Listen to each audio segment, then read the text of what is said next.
Right, people, a little message from me, aka Mental Muscle Fitness.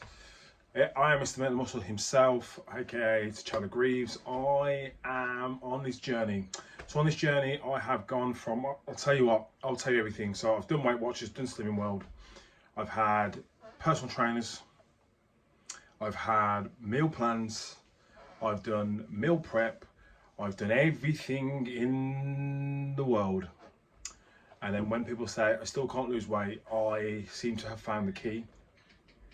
Now the key to doing this properly is very, very simple. I'm going to go on to explain this as I go through different types of journeys I've been on.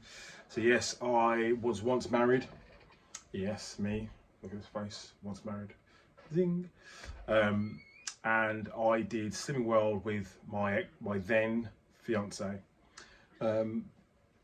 Because we were like, right, we're going to get in the best shape ever, going to get ready for the wedding, I'm going to lose all this weight, and I lost like 14 pounds.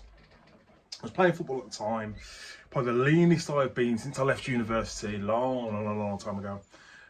But it was cool. Like, I felt good about myself, I felt healthy, I felt all sorts of things. I was drinking a pint of milk every morning because it was full of protein and it filled me until lunchtime. I didn't need breakfast and blah, blah, blah, blah.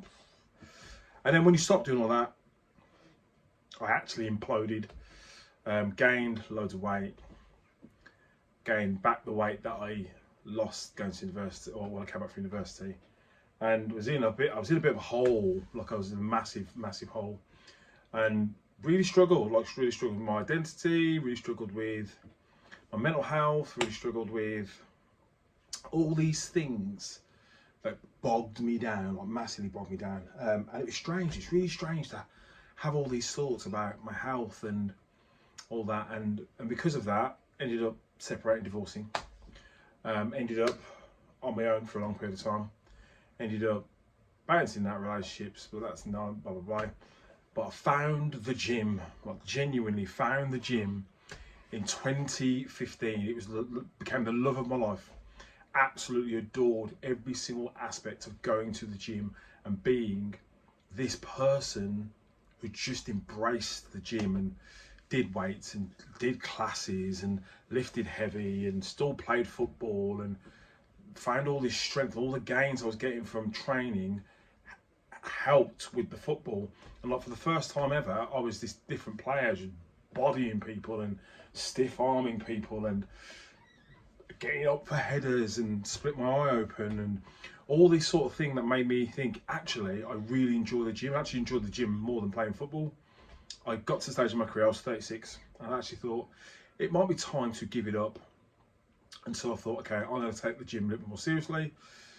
Trained unhealthily, because I had this unhealthy obsession with having a six-pack and eating not enough food, and it does play a massive toll on you, just like a massive impact on your brain.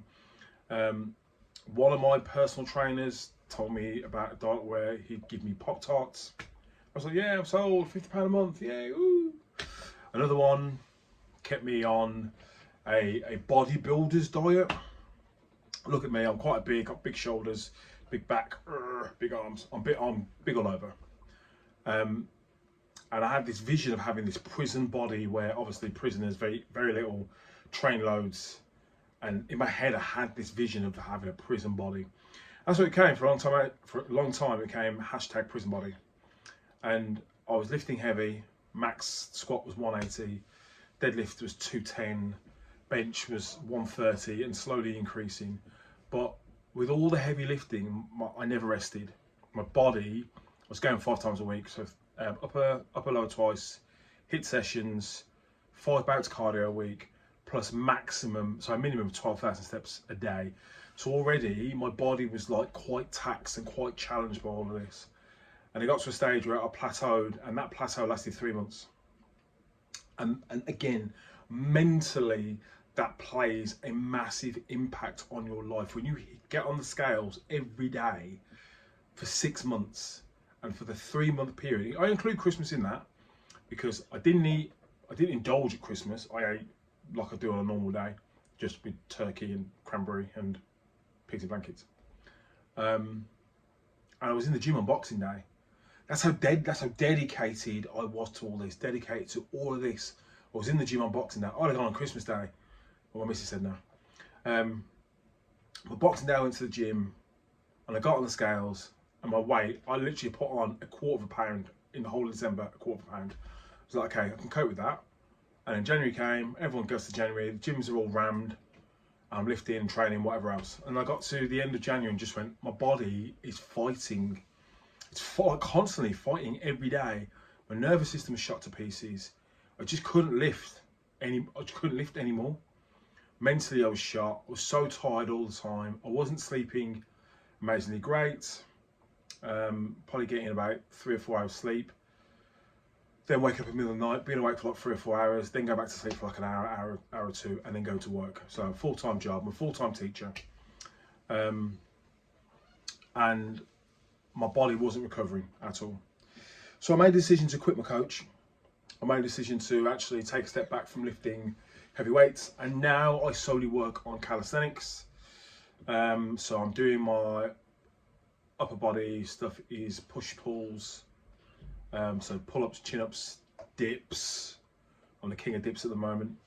I'm working on the gymnastic dip though at the moment, which is a little different to regular dips, but I'll explain that in the video. And most importantly, I feel so much better. I'm getting more sleep. That's the most important thing. I'm getting about 7 to 8 hours a night. I'm not waking up in the night. That's a big clue. I'm not waking up in the night, and it makes my body feel a lot better. I don't feel as tight. Is that the right way to say it? My back still feels like my back. My chest, yeah. Needs to be more push-ups. I know that. My chest is not as chesting as it was. Obviously, the pump you get from lifting heavy weights is completely different to the pump you get from doing press-ups. I get that, but I'm using my body weight a lot more functionally. I'm stretching a lot more. I'm more mobile. My golf swing has improved, so my average has gone up from about 235 to 40. I'm now driving consistently 263 to 65 at a push, and that's all down to mobility, all the stretching work I'm doing, all the holding in certain positions, and like I said, I have loads of videos on stretching and mobility and that kind of stuff as well to come. But as always, that's me. It's quite a long one to start off with, but I'm Mr. Mental Muscle. If you like what you see, share, care, follow, drop me a subscribe. I know that this is quite new and everyone that's watching this is quite new. I'm going to chuck this into a podcast as well, so we're all in the right place. But if it's your first time seeing me, share the wealth with somebody else. You know what it is? It is what it is. See you soon.